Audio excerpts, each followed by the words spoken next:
আর অন্যান্য দলের স্বতন্ত্র মনন্ত্র যেগুলো আছে 2%, 1% ইত্যাদি ভাবে তারা একটা পরিসংখ্যান তৈরি করেছে। এটা কিন্তু একটা চক্রান্ত, এটা চক্রান্ত। কি চক্রান্ত এটা আপনাদেরকে বুঝতে হবে। বর্তমান একবার আল্লাহ একবার হরি, মাঝখানে কি করে প্রধান উপদেষ্টা এই সমস্ত বিষয়ে একবার আল্লাহ একবার হরি। ইলেকশন হবে, আবার বলছে ইলেকশন নাও হতে পারে। এই যে তার ফ্লেক্সিবল চিন্তা চেতনা, যে কারণে আজকে কোন দলমত নির্বিশেষে শহীদ রাষ্ট্রপতি জিয়াউর রহমানের যারা অবকাঠামো ধারণ করেন, প্রয়োজন হলে মাঠে নেমে আন্দোলন করে আমাদেরকে পুনরায় আবার গণতন্ত্র প্রতিষ্ঠা করতে হবে, এই আশা ব্যক্ত রাখি আপনাদের কাছে। এই দৃঢ় প্রত্যয় যদি প্রতিজ্ঞাবদ্ধ না হন, এ দেশে যেমন শেখ হাসিনা বিনা নির্বাচনে 15 বছর কাটিয়ে চলে গেছেন, আবার একই সিস্টেমে আবার কি হবে, আবার কি হবে, এটা কিন্তু সন্দিহান।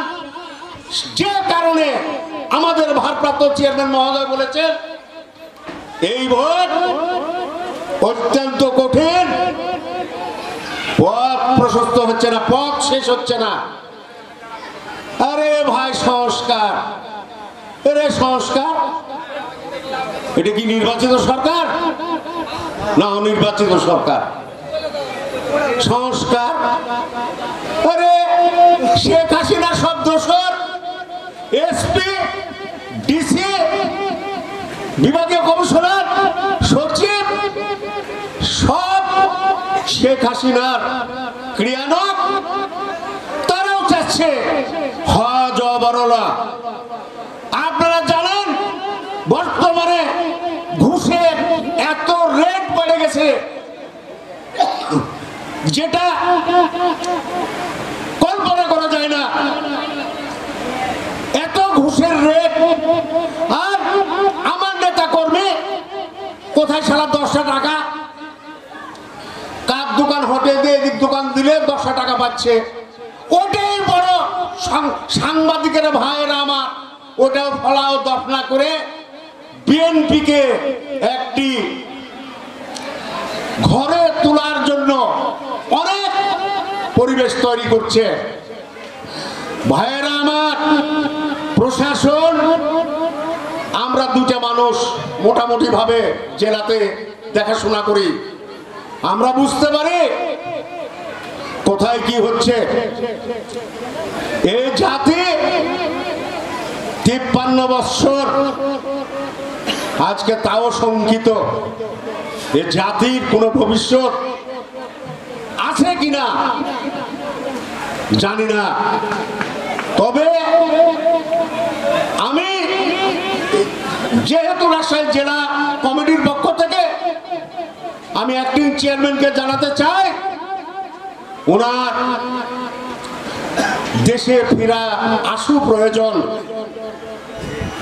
না হলে আজকে এই গণতন্ত্র উদ্ধার করা, আবার সংগ্রাম, আবার আন্দোলন, এটা রেগুলার হয়ে যাবে। এছাড়া আমাদের আর পরিত্রাণ হবে না। তো ভাইয়েরা আমার, আপনারা যে যতই গ্রুপিং লবিং 12টা 13টা মানে এমপি 12-13টা ভাগ এই পুঠিয়া দুর্গাপুর উপজেলায়, আমি আশা করব নমিনেশন তো একজন পাবেন, একজনের বেশি দুজন পাবেন না। তবে আপনারা যারা, আমরা যারা নেতা কর্মী আছি, ধানের শীষ যার হবে আমরা সমবেতভাবে লড়াই করে পরিশ্রম করে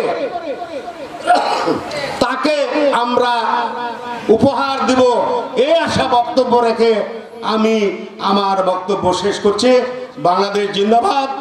শহীদ জিয়া অমর হোক, বেগম খালেদা জিয়ার অসুখ আমরা মুক্তি কামনা করি এবং আমাদের অহংকার তারেক রহমান জিন্দাবাদ, তিনি স্বল্প সময়ে দেশে ফিরে আসুক। আদাব।